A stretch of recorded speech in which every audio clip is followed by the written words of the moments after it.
YouTube. It's the afternoon and I've been getting some work done, some patient related things here on my administrative time. And I've also been working on a paper that I'm hoping to get ready to submit soon.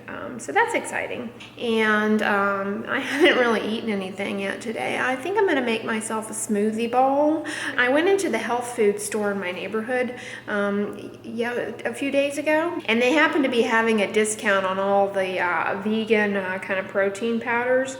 And they're giving away samples of this organic protein, Orgain. So I'm gonna give it a whirl in my smoothie bowl today. One that I've tried in the past and I really, really like is the Vega. The flavor is good, but the flavor is also sort of overpowering, I find. So I'm interested to try this vanilla bean one. Do you guys use any plant-based proteins? I also tried Aloha at one point and I didn't really care for it that much. It was okay, but yeah. All right, so to make my smoothie bowl, there's not a recipe for this, so I'm just gonna show you the ingredients that I use. Just a little bit of ice in my Ninja cup, protein powder that I just mentioned. It's half a serving, I guess.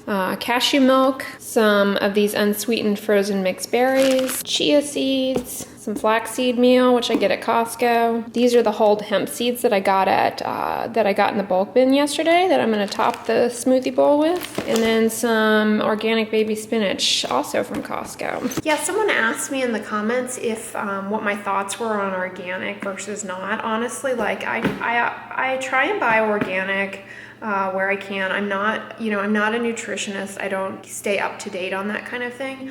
But I do try and buy mostly organic, but like these berries aren't organic. And sometimes organic can be cost prohibitive.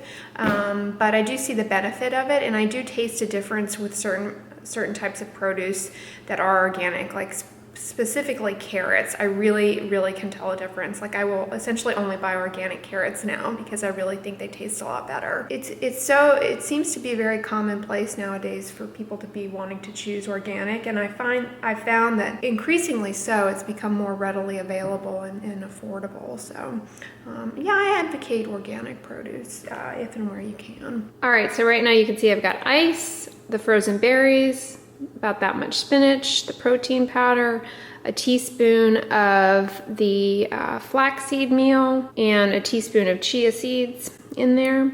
And I'm just gonna add in a little bit of the cashew milk now. So I added about that much cashew milk. I like these really thick, almost like ice cream, so that's how I'm making them. You can see how thick that comes out. Topped it with some of the hemp seeds, some chia seeds, some cacao powders, and a dark chocolate covered almond. So it's gonna be delicious. But yeah, I find that once I get to working it, the day really gets to going by quickly. So the consensus from yesterday's vlog is that that tree is a type of magnolia, which is exciting. My favorite movie, guys, one of my absolute favorite movies is Steel Magnolias. I just love that movie. I think I've seen it about 1,000 times. At one point I could recite the whole thing. Oh, speaking of flora and fauna, look who is parked on the window here. Can y'all see that? Let's see. And we went and hid. Well, y'all missed out. A little spider friend out there. While I don't, necessarily like to cuddle up with spiders, I actually like them in that they eat pests, especially vile bugs. So if I see a spider, especially if it's a baby and it's just quiet in the corner, I will ignore it and let him live there, because fortunately I haven't had any kind of bug problem here in my apartment in Houston, but there are a fair number of bugs. So, and the spiders eat those nuisance bugs, and so I like to keep the spiders around for that. Sort of like, I guess if you live in a rural area, I guess if you live on a farm, you know how people keep a cat or a dog to eat the mice. I've used spiders as sort of arthropod control, if you will. Hey guys, so I had a productive afternoon, and I got a lot of work done on the paper, and I filmed a skincare video for you guys. So excite, but I just needed a little break, so I'm here on Tuesday morning doing what I love to do best. I actually needed to pick this up for the yogurt making, And even though I'm not supposed to be over here, I'm in the candle section sniffing my favorite, but I am totally excited about this, guys. This Vineyard Hill collection. Have you ever used this company? This fragrance smells really nice. Lavender and thyme. That smells really good. And it's a soy candle. You know, I like the soy candles. Aren't these pretty? Sort of tasteful looking. I wonder how long they last for. Probably be a succubus of dust mites. Probably not supposed to be in here. Well, guys, I'm really proud of myself. I just got exactly what I went in there for, which was that pot that I needed for the yogurt making, and that is it. I was really tempted by the candles, but I resisted. Well, hey guys, I am out of the shower post gym, and right quick, I wanted to come on here and chitty chat a little bit about there was an interest in some KP discussions. In one of my earlier videos on tips for pretty feet, I mentioned this callus cream that you can get at Walgreens. It's 20% urea. This is intended to be put on the feet for kind of breaking down calluses. But you know, it's a keratolytic. Urea is a keratolytic. Just like retinoids are keratolytics, just like benzoyl peroxide are keratolytics, your alpha hydroxy acids, glycolic acid, lactic acid, you name it, those things all help to kind of break up plugged up skin cells.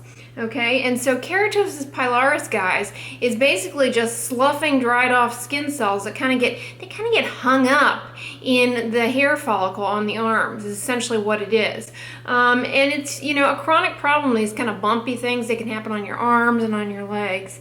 And the way, you can't really cure it, but you can control it, and you kind of have to do a skincare routine. And moisturizing is key, because as the skin gets dry and irritated, it starts flaking more, and you get more bumps, okay? But coming in with a keratolytic, whether it be, you could even try adapalene, guys. You could even try adapalene. The way to do it though is similar to how I've shown you all how I do my face.